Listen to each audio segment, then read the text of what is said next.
Hari Om. Good evening, everybody. A very warm welcome to all of you.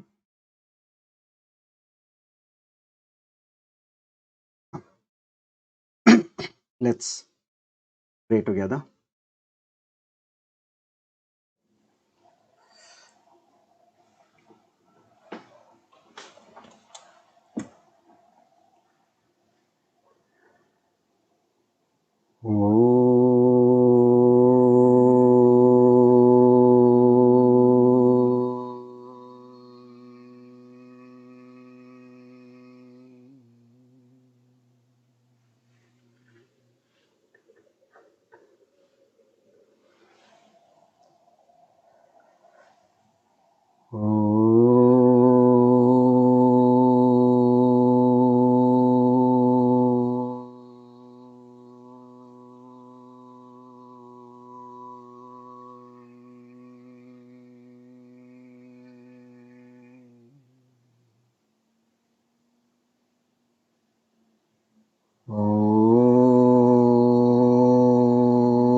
Asato ma sadgamaya tamaso ma jyotirgamaya mrityorma amritam gamaya sahana vavatu sahano bhunaktu sahaviryam karavavahai तेजस्विनावधीतमस्तु मा विद्विषावहै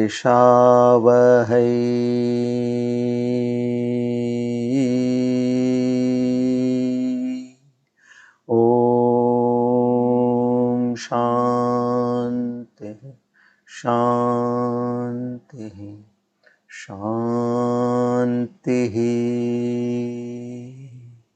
हरि ओम तत्सत् श्री चिन्मय सद्गुरवे नमः।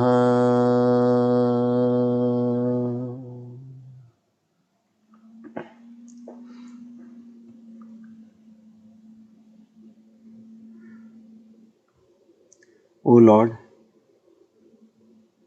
the Almighty, the Omniscient, the Omnipotent, the Omnipresent, who also has the divine names Kamakrita, Kantaha. To such a divine Lord, together with faith, devotion, and complete surrender, Prapatti, we offer our humble salutations. To seek His grace, His love, His mercy, His blessings, His strength, His forgiveness, His compassion.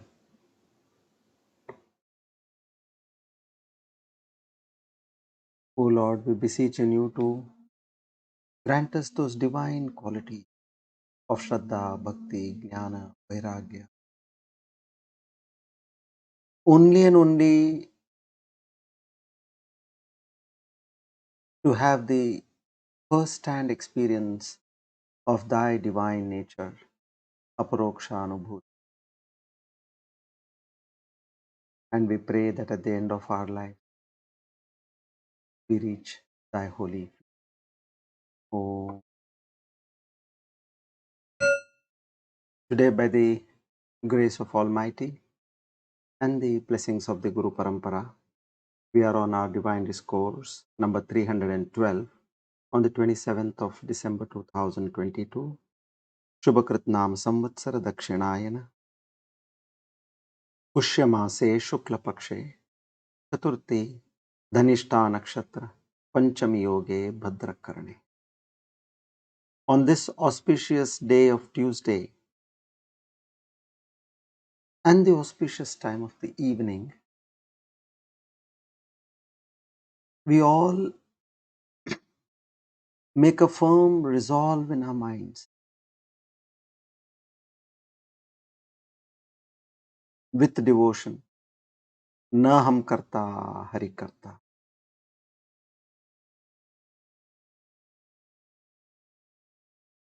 Whatever is happening in my life is only and only at the behest of the Almighty. Every situation, every incident, every happening, be it through a person, object, or place, is only happening at the will of the Lord. I know for sure, and I trust and completely believe that the Lord is sending all these circumstances in life only and only to uplift me from this ocean of births. And I take everything with devotion as a prasad buddhi. I accept everything and I lead my life with a smile and peace in my heart. Our humble salutation to Guru Parampara. Om.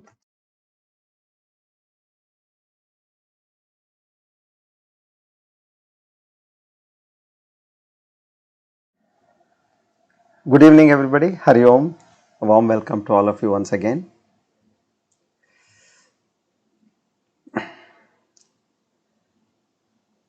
So, today we'll continue our spiritual journey in studying the chapter 4, verse 13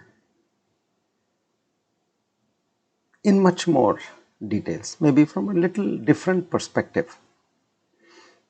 The concept would remain the same, but the perspective will be a little different.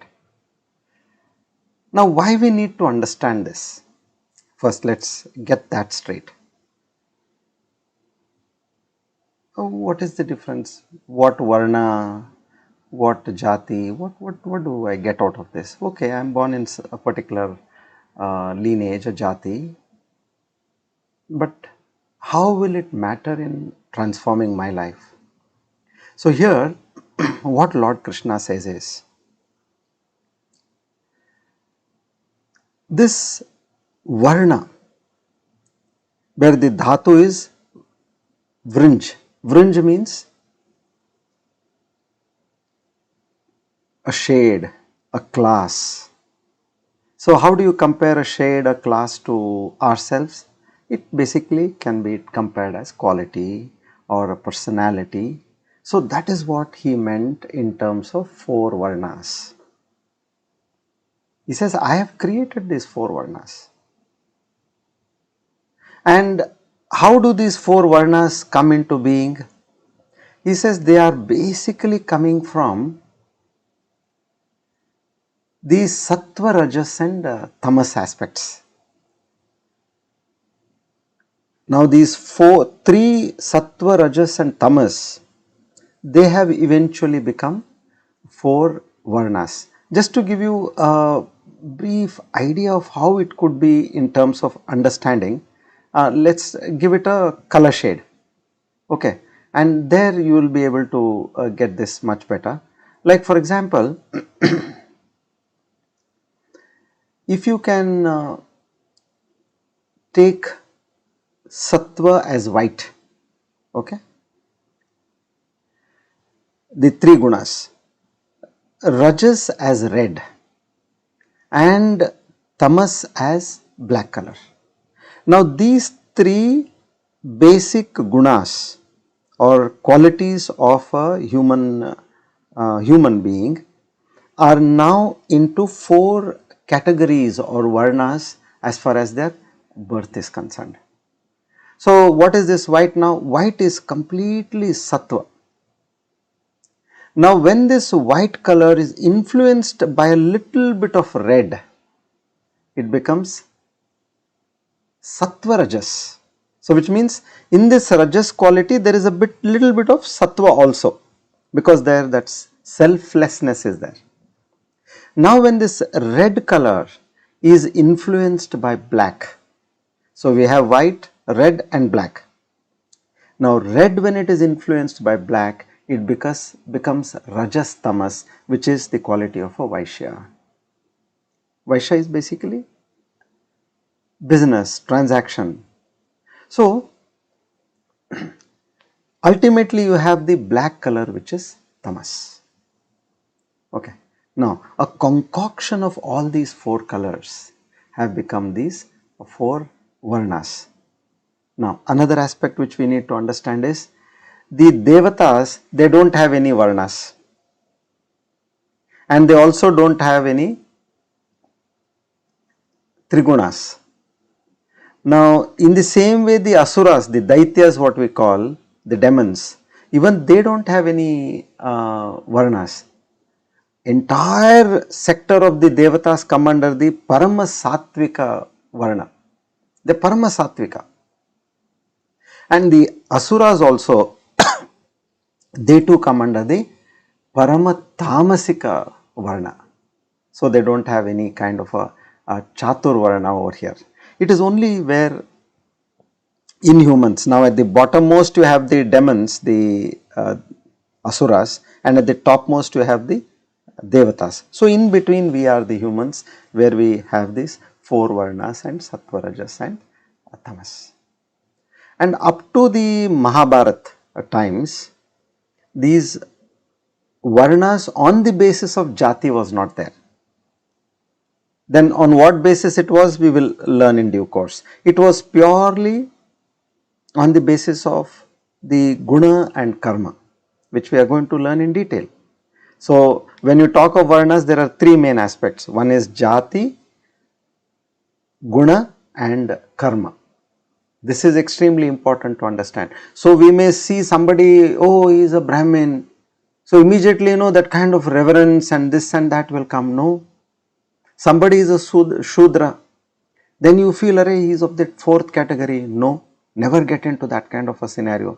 With this knowledge, what Lord Krishna is correcting us with, you have to appropriately use that and then see what that exact category of that person is. Now here it also, as we studied the psychology of a human mind from the point of the three gunas, here you get to understand also what is his nature here when you go by the varnas.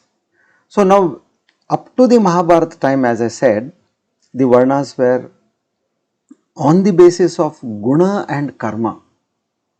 But during the Mahabharata time, especially during the Kaurava time, when Duryodhana came into the forefront, there he brought this Jaati aspect into play politically, because what had happened was, now his uncle who was Vidura, none other than who was born to Maharshi Vedavyas. See, all the three sons, Pandu, Dhritarashtra and Vidura, were born to Maharshi Vedavyas. But Vidura was born to a maid servant. So there they say that in the entire life of Duryodhan, he never called Vidura as his uncle. Like we call, in our southern South Indian languages, we call Chikkappa. Appa means father, Chikkappa means father's younger brother. As we call Chacha in Hindi, he never addressed him as that. He used to call them as Kshata. Kshata means son of a maid servant. See his mind, how Duryodhana was playing. Meaning he was trying to demean the very face of his uncle, meaning you are nowhere near the throne. It is my father who is going to be on the throne. So this way Jaati emerged during the Duryodhana times, and thereafter we can say that after the Mahabharata, then in India the tradition slowly was coming forward, and during the British time it was escalated to the peak, because where the British wanted to divide us. Okay. So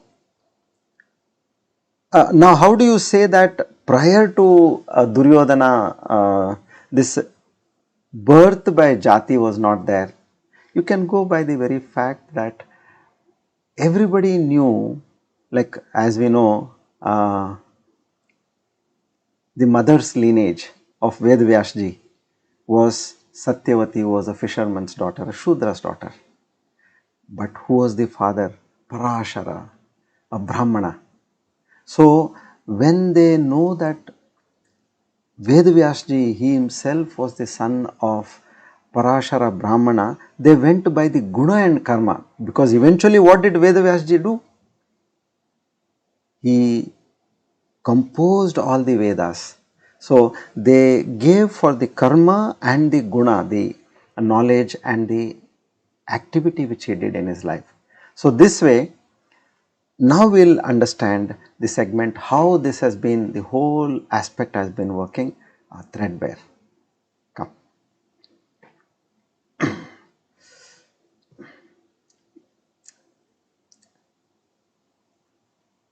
So, if you talk about the Varna Vyavastha, the sociological theme, scheme we can talk about, it is a macro scheme taking a society into account, whereas Ashrama Vyavastha is a scheme in which the individual growth and success is kept in mind.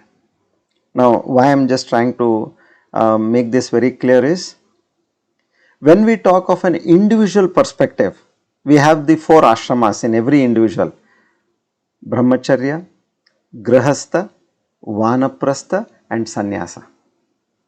When it comes to the individual progress or monitoring of a person, when it comes to the macro scheme, there the Varna Vyavastha or the Varnashram comes into play. So in this Varna Vyavastha, the whole society is classified into 4 classes. And let us not forget that if that entire society is considered to be one body, each and every Varna happens to be one organ of the society. So these 4 Varnaha, as I told you, which is the personality. Brahmana Varnaha is the first one, Kshatriya Varnaha, Vaishya Varnaha and Shudra Varnaha. So these are translated as, let us say, as 4 groups for the time being. Now, what is the basis of this division?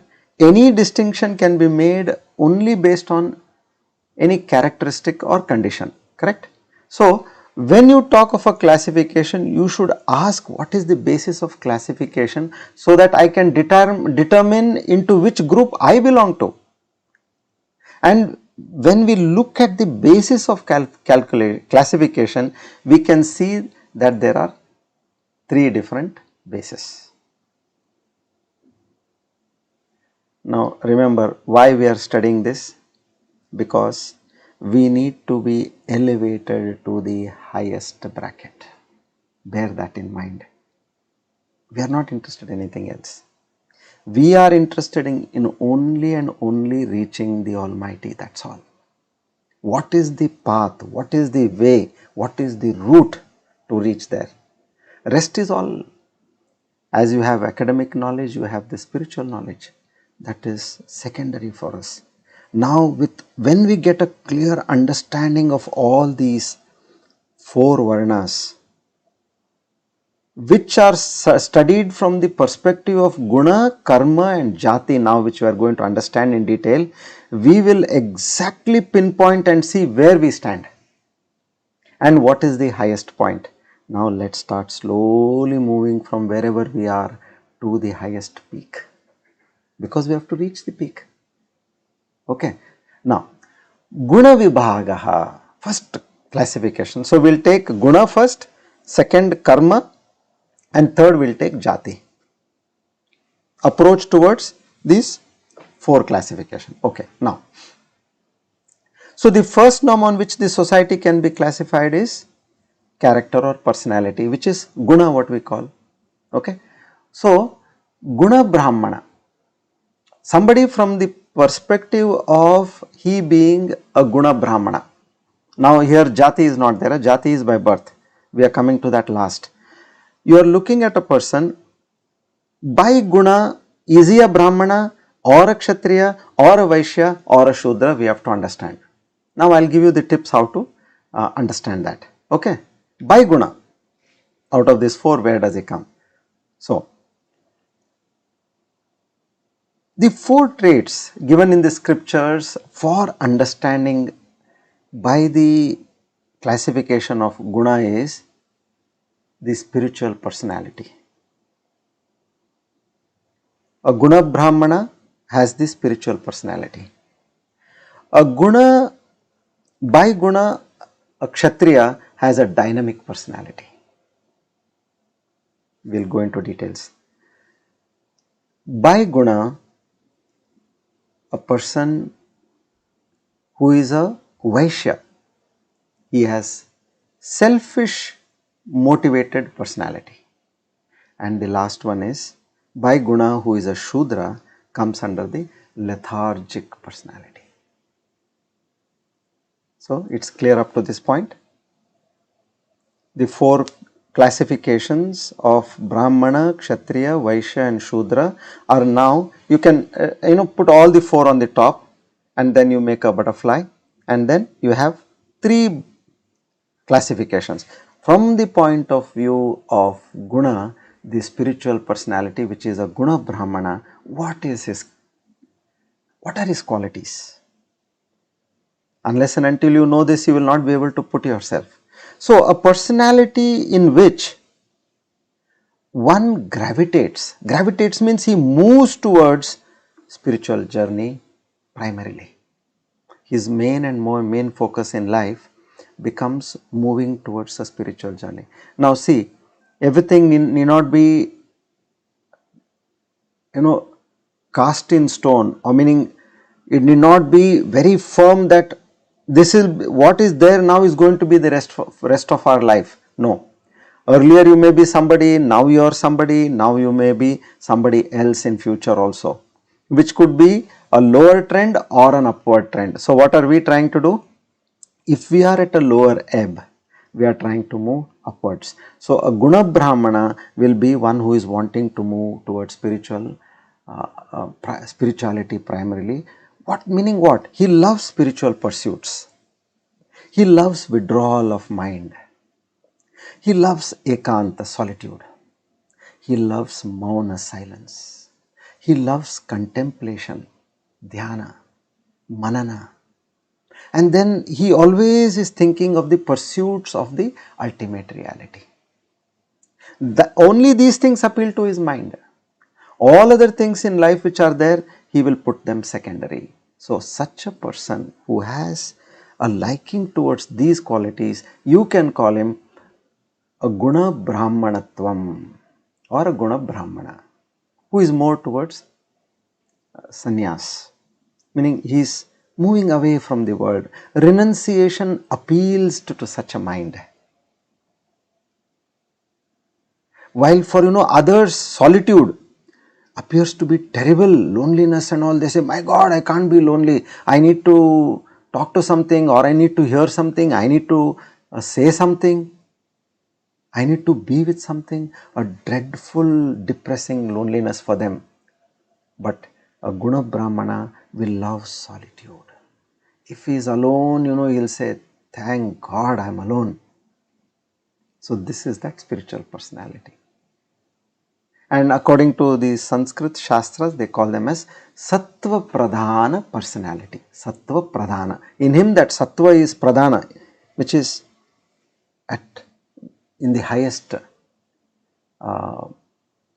ratios. Now, if I have to give examples, who are such kind of people? You can talk of saints, yogis and spiritual seekers. All these people come under the Sattva Pradhana personality. Now the next one comes Guna Rajasika, meaning Guna Kshatriya. So Guna Kshatriya is one who has that dynamic personality. Now what is the meaning of this dynamic personality? He just likes to be dynamic. Dynamic means always moving. See, we say he's a dynamic personality, we say. We think, it means it's some great personality. No, somebody who is all the time moving. Even if he's sitting also, he'll keep shaking his legs. He always wants to be in one activity or the other. Outgoing person. He always planning something, energetic, moving, highly motivated mind are his traits. He wants to do something or the other. He can't sit quiet. And in this Kshatriya, Guna Kshatriya, what is there? There is a level of selfless motivation. He wants to work, but he does not have any interest in that. Interest in the sense, gain. He does not look at a gain or some profit or some benefit. No. Selfless. He wants to help people. So, being interested in activity but not self-centered activity, it is all of giving and not selfish dynamism but of welfare dynamism, where interested in contribution, serving, uplifting, helping others. So, such a selflessly motivated mind is called Guna Kshatriya mind, where they contribute to the material progress of the society. And in technical terms, it is known as Shuddha Rajaha Pradhana personality. The Rajas is Pradhana, it is in the higher ratio, and they are active with noble motives. So, now who can be categorized under this? True social workers who are selfless, because there are many people under the mask of social work, they are making good for themselves, but I am talking of who are selflessly working for noble causes. They come under the Guna Kshatriya. Okay. Now, the third one under the Vaishya, Guna Vaishya. So, now this personality is also dynamic, all the time moving here, there, here, there. Today he is in Bengaluru, then again he is in Delhi, again he has gone to say London, and then again this way, all the time moving. But this category and the Rajasic category, they cannot think of solitude, like withdrawal of mind. No. You talk about solitude and sannyas, they will immediately burst at you. Yeah, so they are motivated. They can never think of dynamic and motivated, never think of any silence, renunciation, contemplation. No. These are not now, not for me, they will say, not my cup of tea, they will say. Now, this personality is highly self-centered. The difference between the previous one and now, this is self-centered.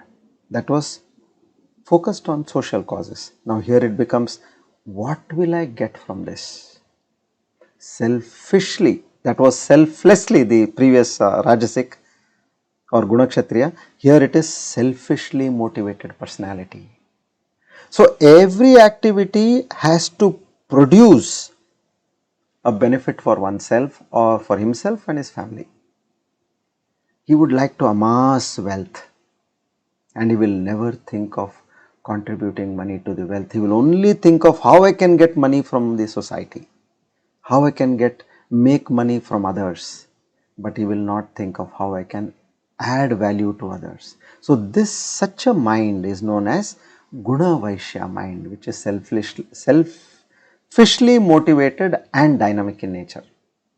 And in Shastra's technical term is Ashuddha. In the previous one it was Shuddha Rajas Pradhana. Here it becomes Ashuddha Rajas Pradhana. See the difference.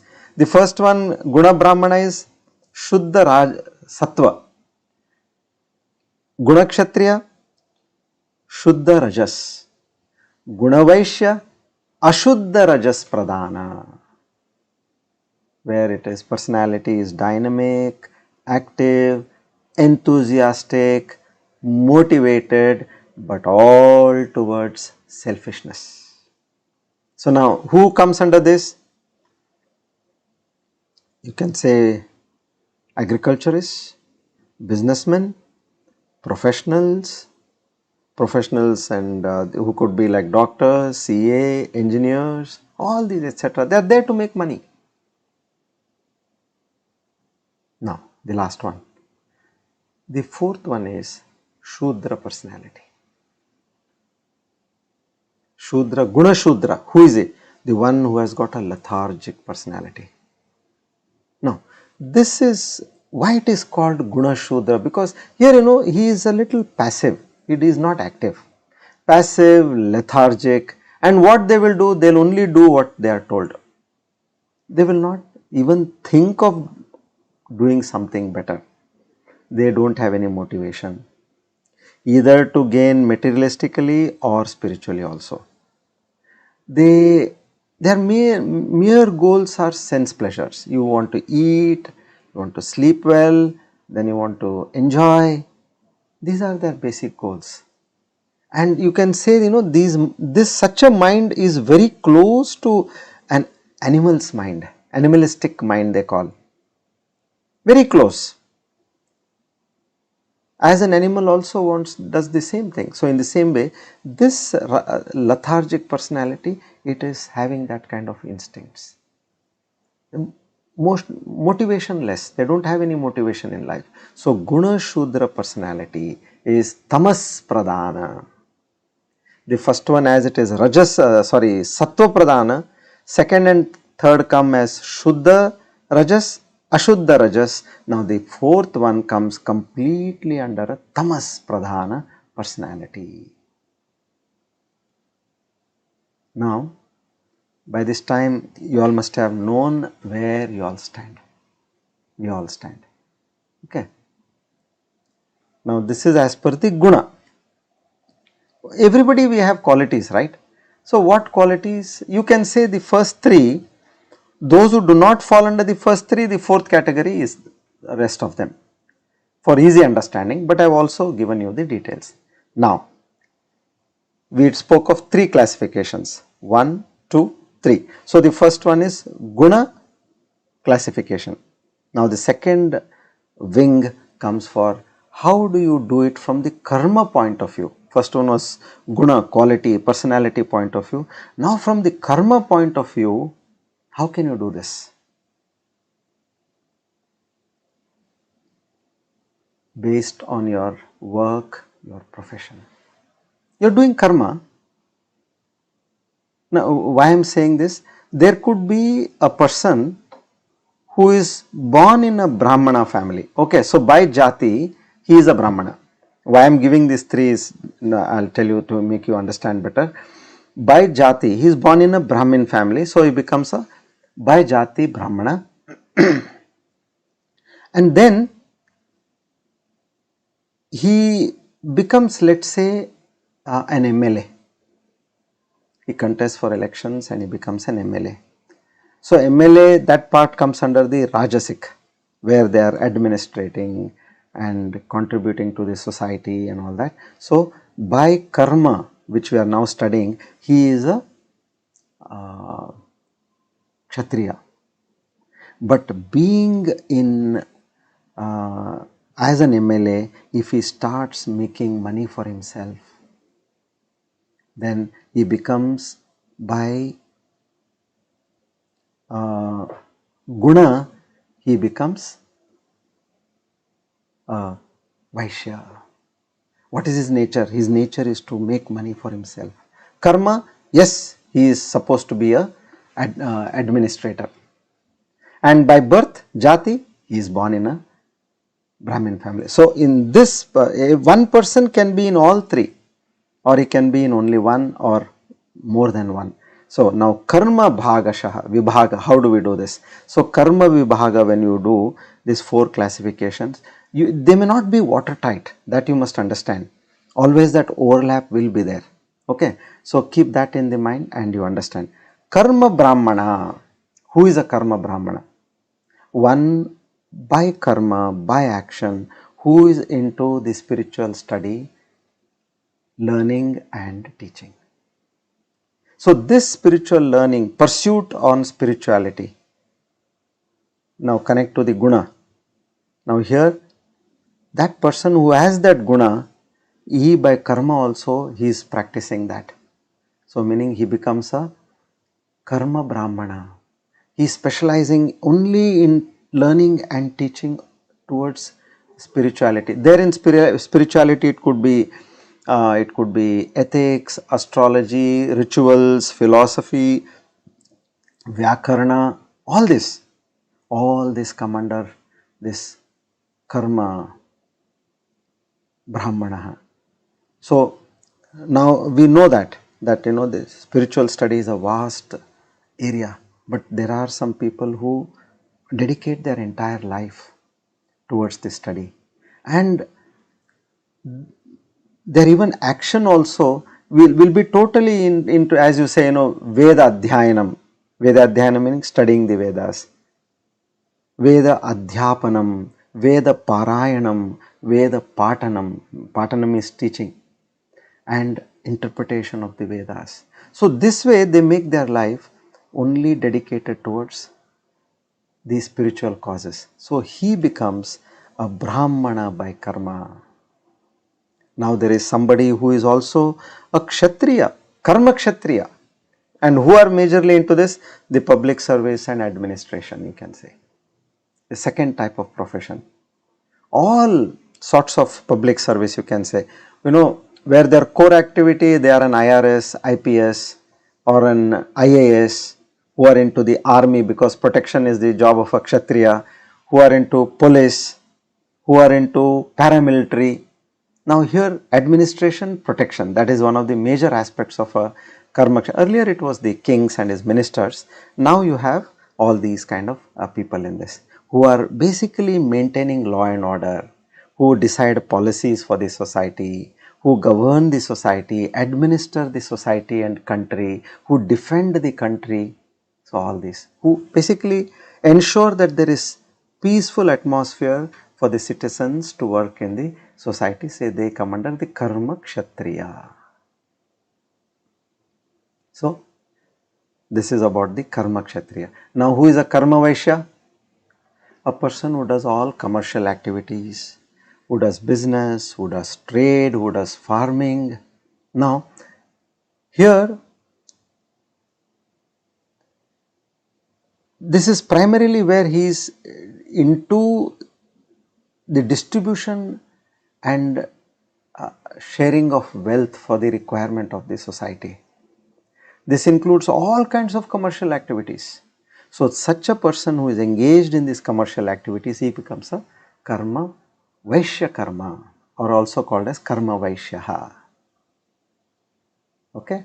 So who are there in this now? Farmers, businessmen, professionals, consultants, all where commercial activities are taking place.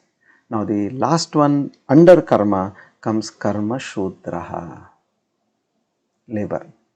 The fourth segment, which they can be skilled, they can be semi-skilled, they can be unskilled. Basically where a person does not think much and cannot think also, there is no leadership, but does the activity for some other person, where independent thinking is of not much importance. He is given a job description and he goes on working as per the job description. So following the leadership of a karma brahmana, karma kshatriya, karma vaishya, and whoever takes who is in such a role, he is karma shudra. Now we have finished guna, first classification, then we have finished karma. Now we come to the third classification, which is Jaati vibhaga. classification based on birth. Now this is what Lord Krishna is saying. By birth, he is going to emphasize here now. By birth you may be anything. But what is important is by karma and by guna what you are. Now we will be understanding this. So the third division is purely based on your janma, that is birth, into which family you are born. And based on the birth you are known as a Jaati Brahmana. If you are in a Brahmin family, you are known as a Jaati Kshatriya if you are born in a Kshatriya family, and you are a Jaati Vaishya if you are born in a Vaishya family, and you are a Jaati Shudra if you are born in a Shudra family. Now, as we are making this classification, example, a person can be a Jaati Brahmana because he is born in a Brahmana family, and he becomes an MLA or an MP, so he becomes or an IAS officer, IPS officer, he becomes a Karma Kshatriya. And there if he starts exploiting and pulling money from the public and from various activities, he becomes a Guna Vaishya. So thus one person can be in all the three Varnas. So it depends on the norm that you follow. Okay, so this is the first important most topic of classification of Varnas. Now the question may come, which is the best? Because finally we need to understand, no, where we have to reach. By now we all have in our minds which classification we come under, and now I want to know which is the topmost classification which is closest to the Lord. As we said, Guna Vaishya is very close to animals. So in the same way, no, which is the best one? This in Sanskrit it is known as Taratamya. Taratamya means you are doing that inferior, superior, you are calculating that now. Okay. So here we say, as far as the Jati Vibhaga is concerned, birth-wise is concerned, all are equal by birth. This is what Lord Krishna says. Birth cannot give superiority to anyone, or it also does not give inferiority to anyone. Now this is said in the Atri Smriti. Janmana jayate shudraha samskara dvija uchyate veda pato bhavet vipraha brahma janati brahmanaha. Meaning what this Atri Smriti says is, everyone by birth is a Shudra. He becomes Dvija, means he is twice born. One is by physical birth, but the actual birth the second birth which happens in his life is when he starts acquiring moral, cultural and spiritual values in life.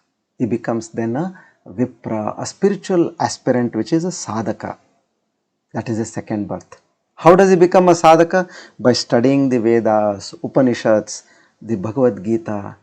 He attains the knowledge of Brahman, and eventually he becomes Brahman, which is a Brahmana. So now what is the clear message here? By birth we all are Shudras. Jatitah sarve api samaha eva. By birth we all are equal. So nobody should claim superiority from the standpoint of Jati. This is very clear. Which you have seen how the caste system, Brahmin means unko, is first. Shudra is you sit out, you are not supposed to even enter. So from Jati, nobody is superior, nobody is inferior, we all stand at the same level.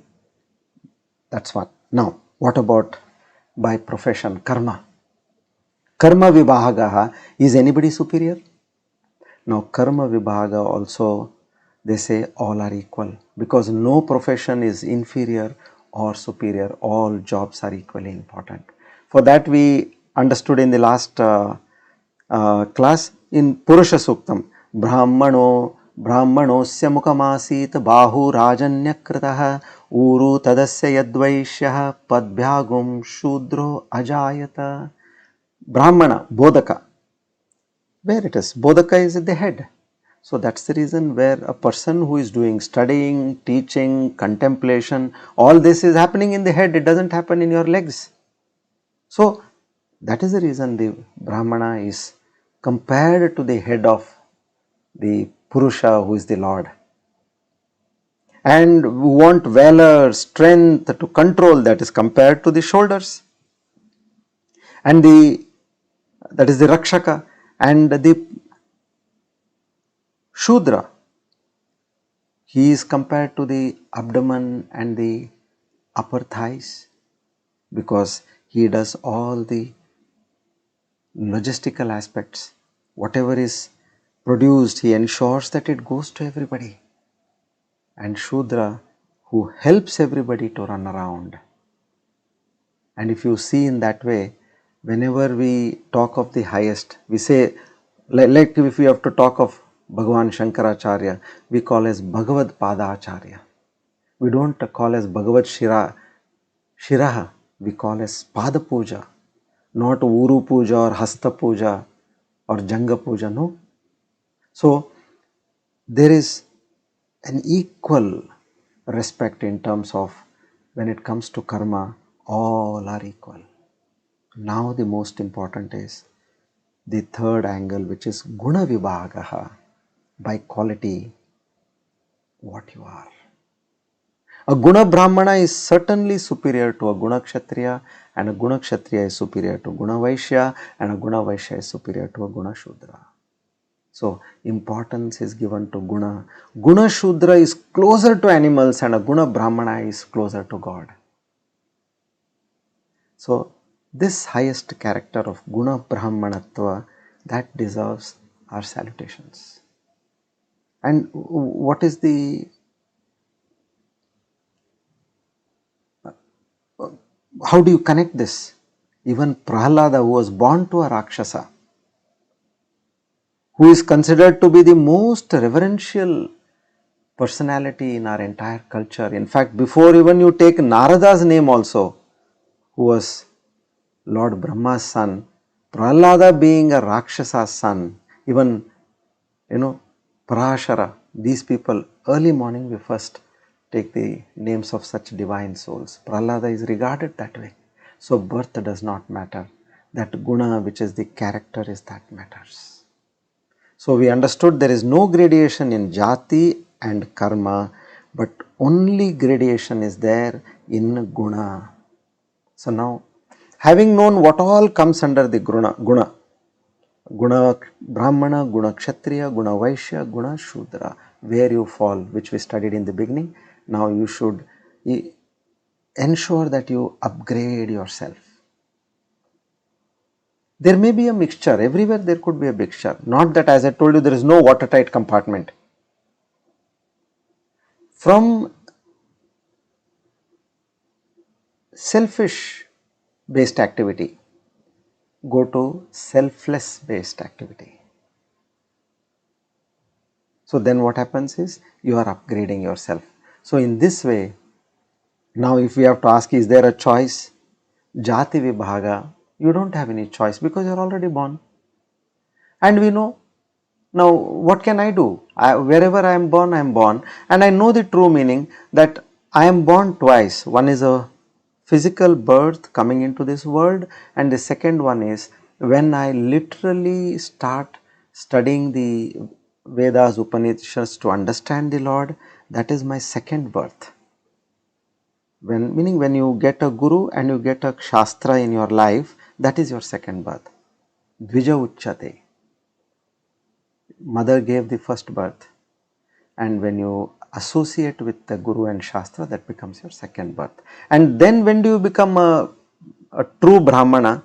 Is when you have studied Brahman, that is the Supreme Almighty, you have contemplated, you are able to meditate on Him and you are able to stay in that knowledge.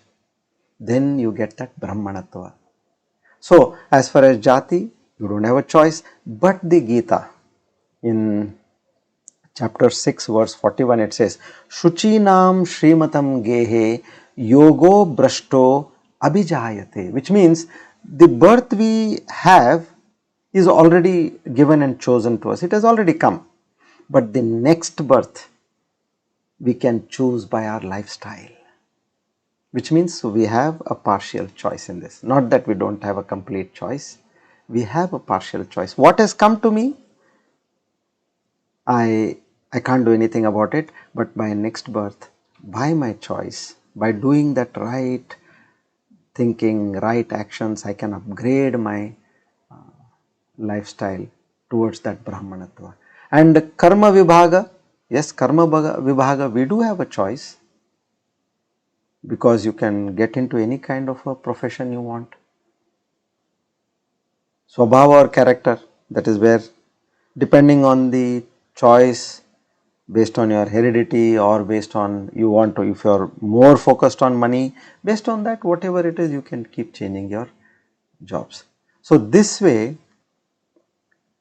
a soul has to understand, and it has to make a choice that spiritual sadhana to improve our guna to guna brahmanatva, become a guna brahmana, whatever be your birth or profession, but ensure birth or profession means by jati or by karma, whatever you are, it doesn't matter. But one thing which you have under your control is you can always be a guna brahmana. So this is the entire, you can say, the macro picture of the Jati Varna. Now here, there may be some questions which come to our mind. The Lord is interested in your guna. I'll tell you one beautiful story for this. Now this is a story of Bedara Kannappa. Incidentally, this Bedara Kannappa temple is next to Kalahasti temple in Kalahasti, and this time we were to see that, but for some reason we got delayed and we could not visit that temple. This shows Lord does not look at your jati, nor he looks at your karma. What he looks at is your guna. So this is a story of, there was one devotee known as Tinna. Now Tinna's mindset was always, oh Lord, I want to reach you. Now what was he? A hunter.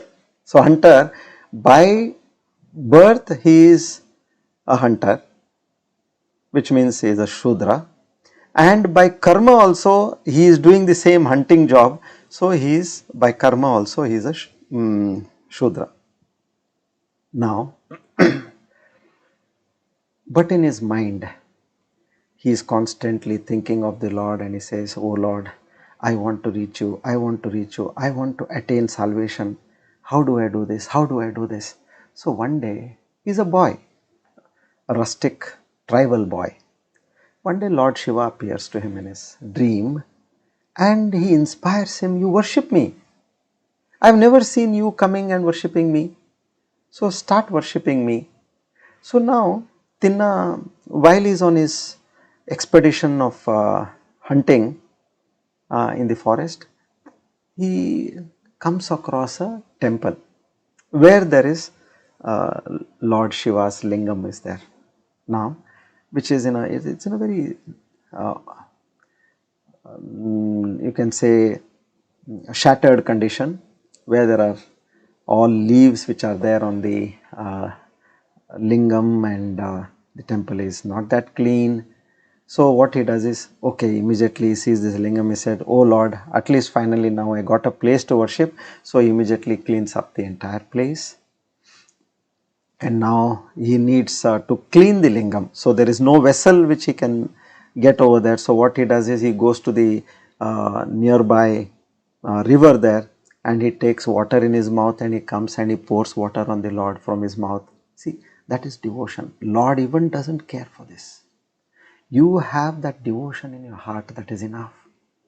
Whether you offer it to me in a golden cup or a silver cup, that is all, that is your perspective. But for me, devotion is what I want. and then he has to offer food to the Lord. So he goes and he kills a wild boar and he roasts that meat and he comes and offers it to Lord Shiva.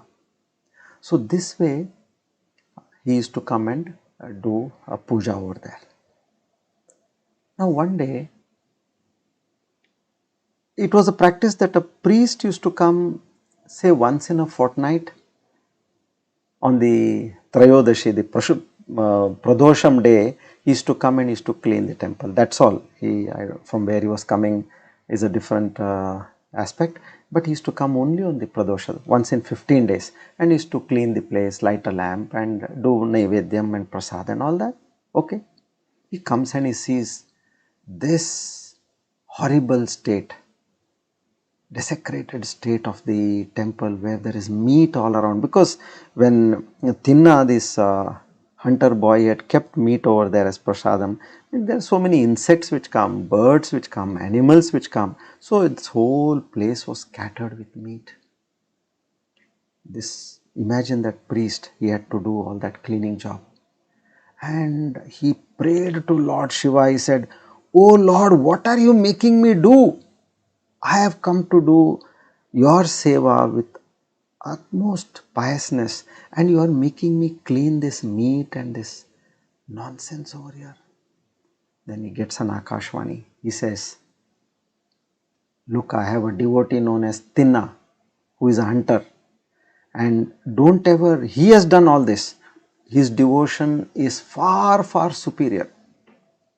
Don't ever disregard that person." Now, the priest is astonished. First time in his life he is getting an Akashvani there. So what he does is, now he comes the next day, which is not his usual turn. And that day when he came, I think Tinna didn't come. So next day Tinna is there.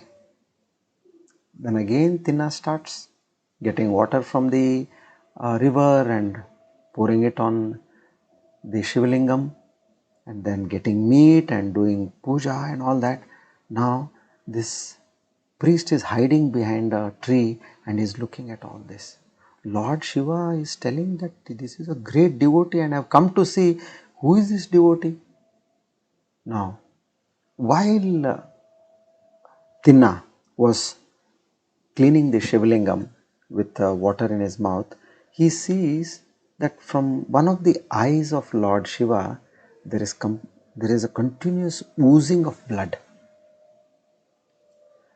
So Tinna is suddenly shattered. He says, "My God, what is this?" He takes whatever possible, he tries to clean up, he holds the eye, this, nothing.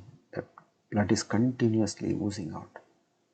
So now he says, "I think there is some damage in this eye, so I'll give my eye to Lord Shiva." So immediately he takes his arrow, he removes his eye and he places it on the eye which was shedding that blood.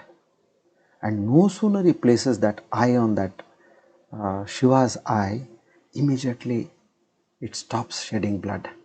Oh, he is relieved. He said, "Thank God, I am able to do something to the Lord." And in that moment of contentment, suddenly he sees that the second eye also starts oozing blood. Now again he tries so many things, nothing is happening. So now he says, maybe I'll do the same thing. I'll offer my second eye to the Lord and it will take care. He'll be safe. So then he's getting ready to remove his second eye. Now imagine, then he realizes, "Arey, where will, if my second eye also goes, where will I place this? How will I come to know that where this eye is?" That is the eye on the Shivlingam. So then what he does is he takes his foot and he places this thumb on that second eye. See, for a devotee there is no boundary, only devotion. All these other boundaries of respect, decorum, all that is there in the non-devotional world. In the devotion, this is what we should understand here. In the devotional world, he places his right foot thumb, sorry, the left foot thumb on the other eye, and he takes his bow and is about to open the squeeze out his eye, Lord Shiva appears before him. And the oozing of the blood immediately stopped when Lord Shiva is in front of him. Tinna is in complete awe. He is looking at the Lord, and Lord asks him, what do you want? He says, I have had your darshan, I want moksha. So now Lord Shiva grants him moksha. And he also says, from henceforth you will be called as Bedara Kannappa. Bedara means hunter. Kannappa means Kannu in Tamil, Kannada, Telugu is known as eye, EYE. So you are the one who gave eye to Lord Shiva. So you will be known as Bedara Kannappa, Nayanar also they call, that is with respect. So this Thinna, this lad who was a hunter lad, with his devotion, he eventually gains a salvation by his sheer devotion. So now here what is important is Guna.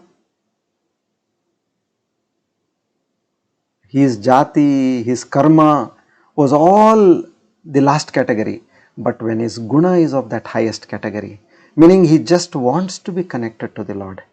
So who stops us from connecting to the Lord? Whoever we are, whatever job we are doing, doesn't matter. Today we are doing something, tomorrow we will do something, doesn't matter. But as far as I have that devotion and love for the Lord, this jiva comes under the highest category, which is closest to the Lord. So we should all aim at developing that devotion in ourselves. That urge, mumukshutvam, how should that urge be?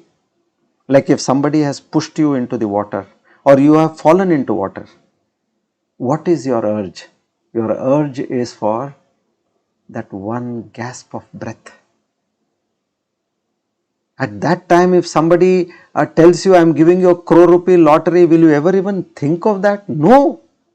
Whatever is the most wanted thing in your life, if somebody is saying, come, I am giving you that, you will say, go to hell, I want one gasp of breath now. So that urge should be there when we are doing our spiritual sadhana, urge for the Lord. Come what may. See, during that time you cry, you lament, whatever it is. Take out all your emotions for the love of the Lord. We foolish people, we take all this for our near and dear ones and for our possessions, and when things fail in life, we keep crying. That is out of ignorance, we don't even know for whom to cry. So if at all you have to cry, cry only for the Lord. I want you at any cost. So in this way, now an interesting part is, who is this Bedara Kannappa? Bedara Kannappa, this lad, was none other than Arjuna of the Mahabharata. During that Mahabharata time, when he asked Lord Shiva for moksha, he says, you will get it in your next birth, where you will be born as a hunter, and I have made a plan, you will get it. So God has made a plan for all of us. That is what we need to believe in and go by that plan. Let's not use our extraordinary intelligence. Just have that devotion, have that faith, and know that everything what is happening in my life is with a divine cause. A divine operator is operating my life. What more do you want? That faith. There was a flight which is 30,000 feet above the ground, and suddenly the flight started bumping up and down, up and down. Everybody in the flight started screaming. Meaning, they don't know now. It was like, what's going to happen next? Now there was a small child who was about 6 years old. That child was seated there, and everybody is shocked to see that child where it's not making a single noise or complaint. It's relaxed and it is seated, that child. The passenger next asks that child, "Oh dear one, how is it that you're not getting scared? You're so calm and serene in this situation." Now the child says, "My father is the pilot. I trust him." That's it. So whatever be our life, whatever be the ups and downs we are facing, we should know that the Father is operating our journey in life. With that faith and devotion, now this is completely in your hand. You don't need anybody else for this. What you need is only your belief, your trust and your conscience. Make the best use of it. Escalate it to another level where we should fall under the category of this Tinna the Kannappa, ready to do anything for you. He is only going to take to give you more. He is not going to take and snatch you as the world does. So don't be afraid. Whatever comes, accept the way it comes. And feel relaxed. Be in that bliss of devotion. Keep enjoying life. Every breath, O Lord, you have given me. What better cause do I have in life than remembering you, thinking of you, praying to you? See, one devotee, when the Lord asked him, "I'm giving you moksha," he's saying, "What do I do? You give or you don't give, it doesn't matter to me. I am already in you," he said. "I'm all the time thinking of you. I'm all the time chanting your name. I'm all the time, my mind is engrossed in you. So what difference does it make whether I have moksha or I don't have moksha? As far as you have granted me that I don't get into the pursuits of this common human life, you just protect me from that maya.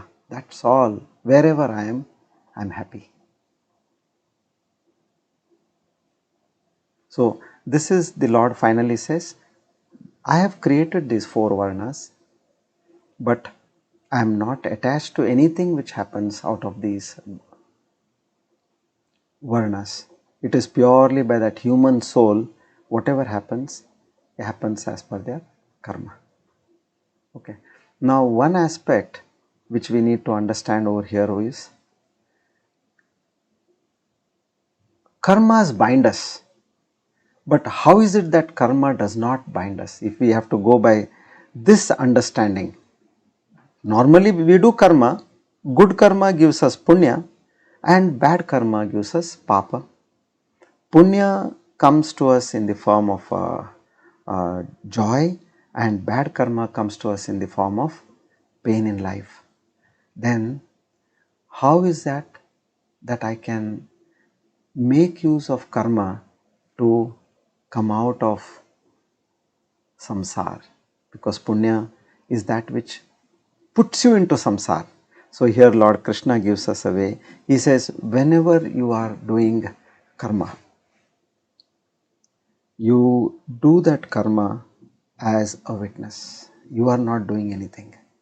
It is purely that, the Lord in me as Prakriti, He is the one who is doing this. I am not doing anything here. So if you are able to do karma in that perspective, then you have crossed over the shackles of samsara.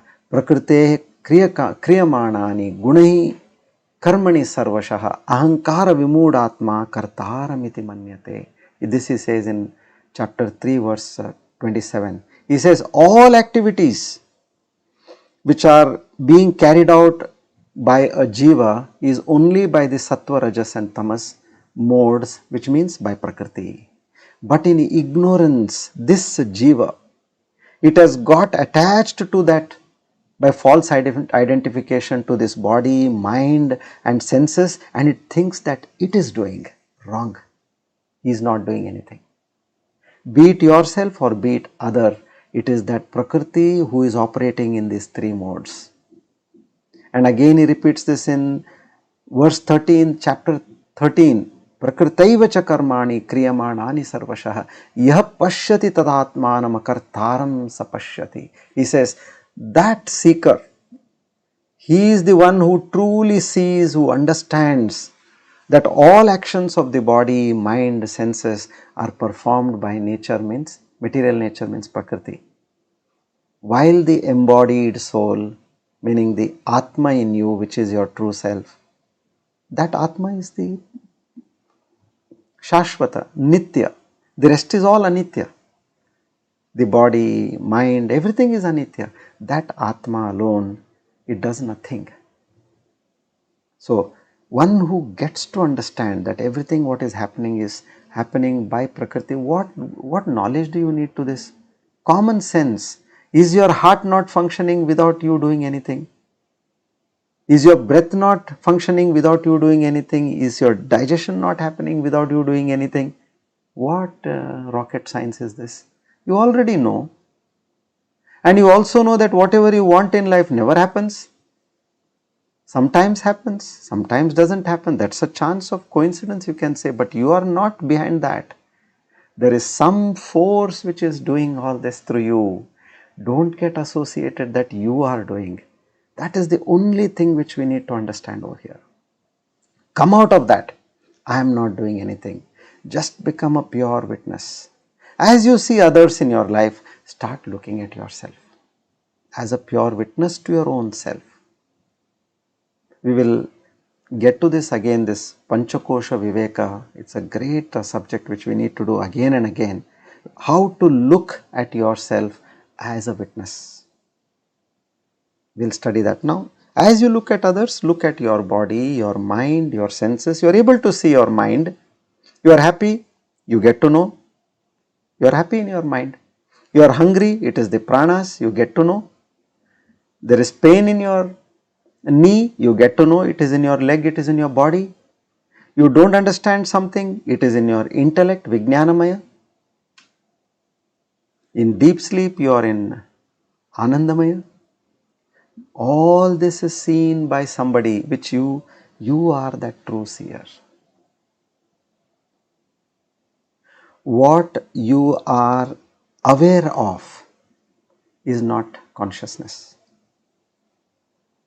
That which is aware is consciousness. Simple definition to know what is consciousness and what is other than consciousness. Other than consciousness is what we call as anatma. And what is consciousness? Atma. So anything that you are aware of comes under anatma, which is not consciousness. And that which is aware of, that becomes consciousness, which is known also as the subject, which is also known as the drashta, and rest of the things which it is aware of is known as the drishya, object. So once you have this in mind, it is like if you are walking somewhere and a thorn is pierced in your leg. So now what do? You are in a jungle. You are just sitting there and it is bleeding. Some passerby is there. You say, hey brother, please get me another thorn. Now he gets you another thorn. You take that thorn and you slowly remove the thorn which has gone into your leg. Now with the thorn, you remove the thorn which had gone into your leg. So that karma, with that proper understanding, we do our karma, and that same karma will liberate us. Now this thorn which went is with that ignorance. We didn't know, so we stepped on it and it went into our foot. Now with knowledge, we take another thorn. We remove this thorn which has gone in our leg in ignorance, so that with the help of karma, done with proper understanding, we remove the thorn which has gone inside us in ignorance. So it is in our own hands. Do our karma with the right understanding. Everything is happening by Prakriti. I am nowhere over here. Just keep these things in your mind. Strongly in the forefront. and do all your actions with the drashta bhava, meaning the witness. You're just witnessing. If a bird is flying in the sky, will you ever think, you tell the bird, "Arey, why don't you go right now? Why don't you go straight now? Why don't you go left now?" You don't say, you're just watching it because you know that you don't have control on that. Why can't we bring that sense in our daily action? We don't have any control on us. What has to happen will happen. What should not happen will not happen. Trust that and move forward in life. Okay. Shri Krishna Arpanamastu. So we finish verse 13 and next we take verse 14 in the next class. Now we'll study the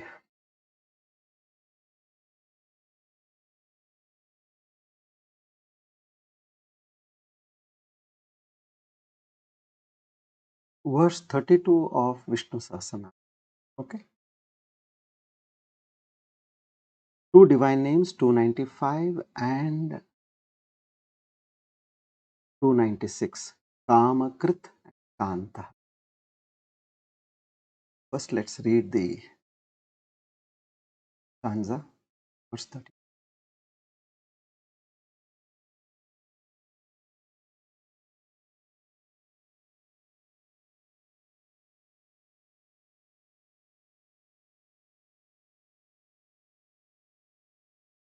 भूत भव्य भवन्नाथः पवन पावनो नलः कामः कामकृत् कान्तः कामः कामप्रद प्रभुः.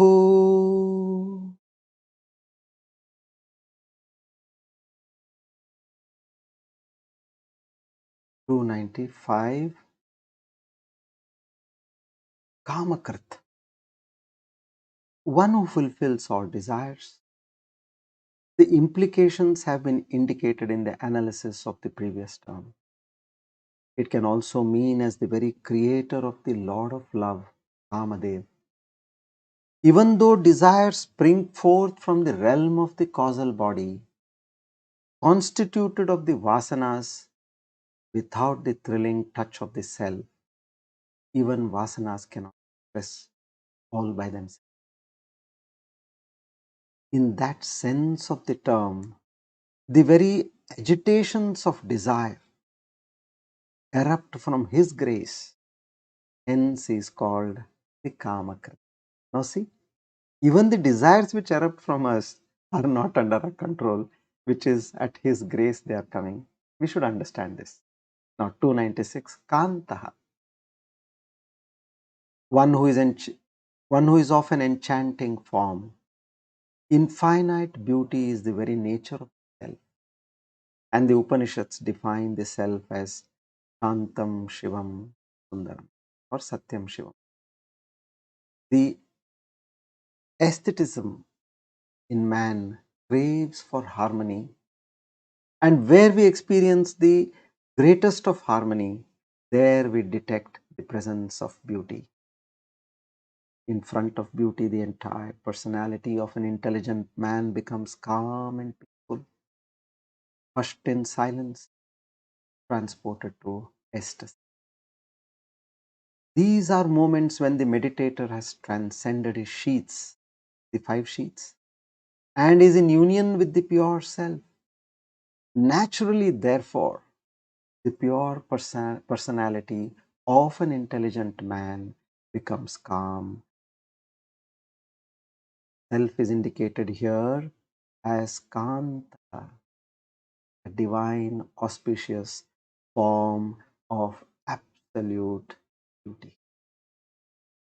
To such a divine Lord who is Kamakrit and Kanta, we offer our humble salutation. Seek His grace.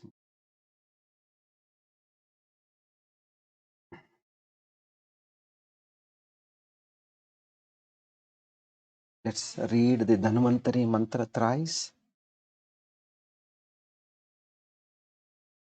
Om Namo Bhagavate Mahasudarshanaaya Vasudevaya Dhanvantaraye Amrutakalashastaya Sarvabhaya Vinashaya Sarvaroga Nivaranaya Trailokyapataye त्रैलोक्य निधये श्री महाविष्णु स्वरूप श्री धन्वंतरी स्वरूप श्री श्री श्री औषध चक्र नारायणाय स्वाहा।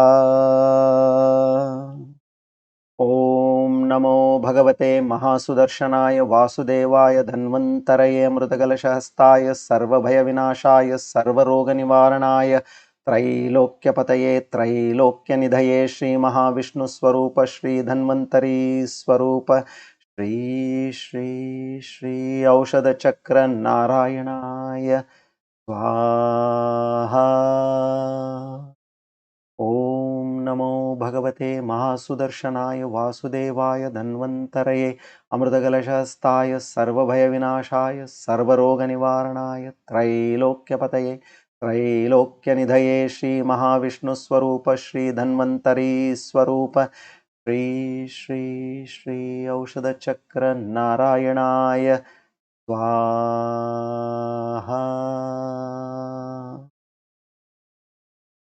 Together we offer our humble salutations to Lord Dhanvantari.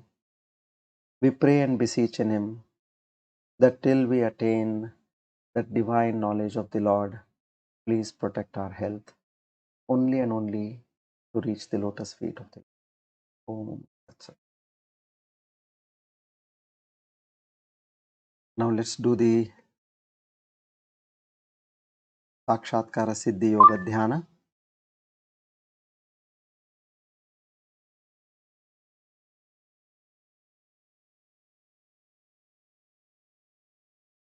Please make yourself comfortable.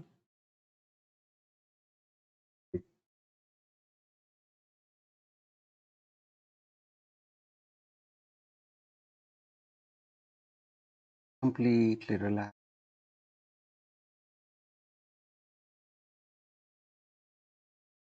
Force relaxed.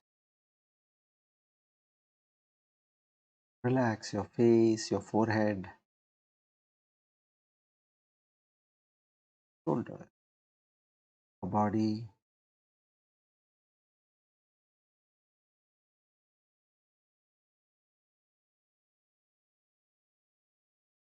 Let's take a few deep breaths. Inhale and exhale. Deep.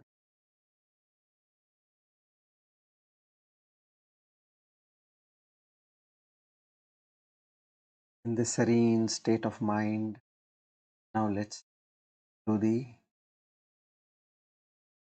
Antarik Drishanavit Savikalpa Samadhi, where you're observing the thoughts in your mind as a witness, a drashta, subject. The thoughts as they come in, without being judgment. Allow the thoughts.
Know that you are different from the mind.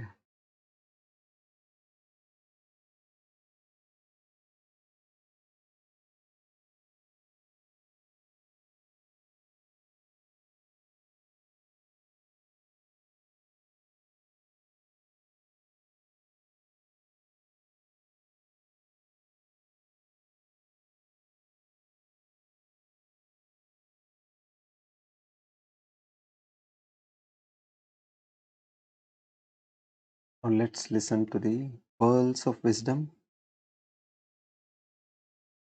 Sakshatkara Siddhi Yoga Dhyana. Getting the divine knowledge as pearls of wisdom for self-realization. Yo Namah. All the movable and immovable you see in existence is by the union of Kshetra and Chit. Know that the Paramatma accompanies the Atma, which is present in all beings, and understand that Atma and Paramatma are imperishable in this perishable body. Paramatma is equally present in every soul. All actions are performed by Prakriti and not the Atma. All the diverse living beings are a part of one Prakriti and are born by that one Prakriti, which is created by that one Paramatma.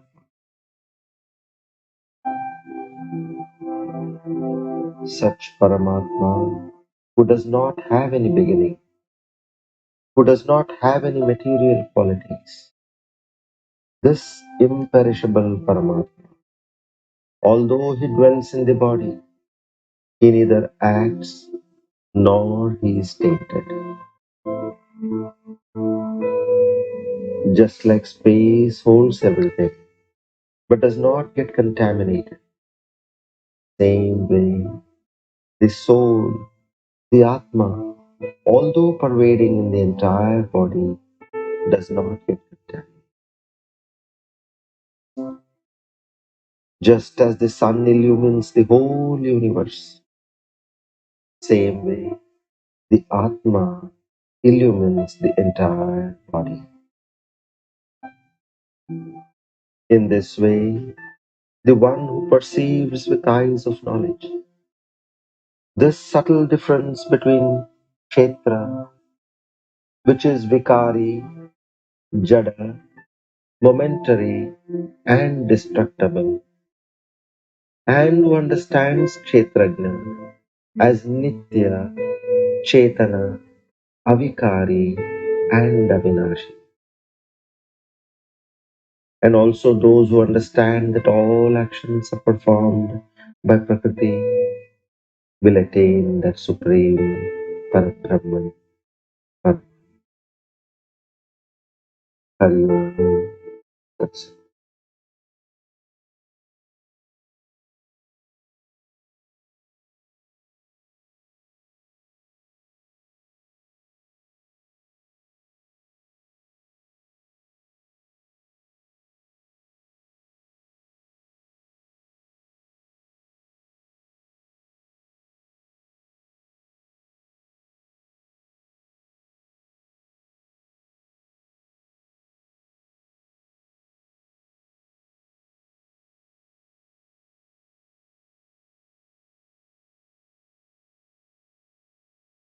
Knowing the divine nature and the divine play, slowly bring your attention to the breath. Prana.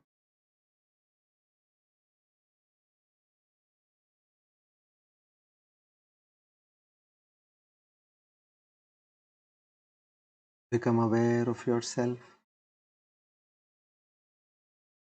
Become aware.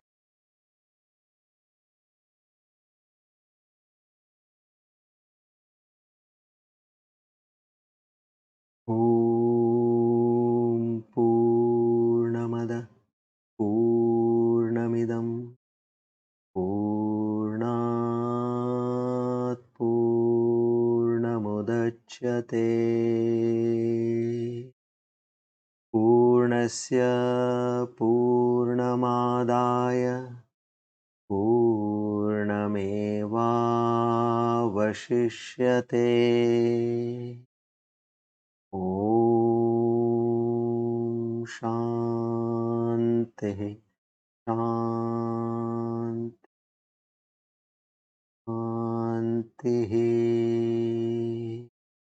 Hari Om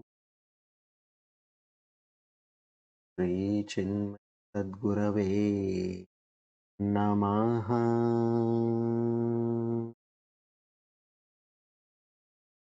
Rub your palm, place them on your eye, feel the warmth. Slowly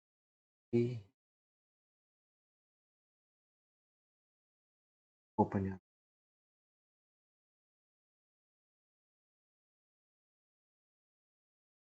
Together, you offer today's Gita Jnana Yajna at the lotus feet of the Lord and seek His grace.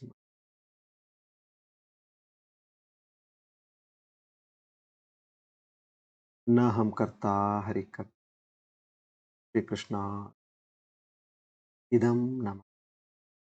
Om.